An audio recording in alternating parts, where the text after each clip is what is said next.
வணக்கம். நெருப்பு தமிழன். தமிழக வெற்றிக் கழகத்தினுடைய தலைவர் விஜய் தமிழ்நாட்டில் தேர்தல் பிரச்சாரம் சுதந்திரமாக செய்ய முடியாது.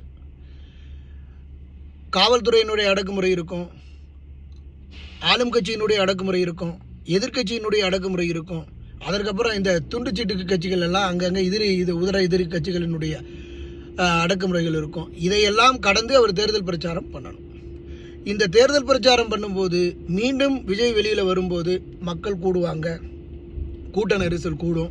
இதனால் மீண்டும் ஆளும் கட்சி எதிர்கட்சி உள்ள அரசியல்வாதிகள் குண்டர்களையும் அரசியல் கைகூலிகளையும் அனுப்பி மீண்டும் மக்களை கொலை பண்ணுவாங்க. இதனால் விஜயினுடைய அரசியல் பிரச்சாரத்திற்கு ஆபத்து அப்படிங்கிறது தான் உண்மை. இது விஜய் இனி வெளியில் வந்தாவே கூடும், மறுபடியும் மக்களினுடைய உயிர் பலி நடக்கும். இதை எப்படி திட்டமிடுவது அப்படிங்கிறது தான் இனிமேல் தமிழக வெற்றிக் கழகம் சிந்திக்க வேண்டும்.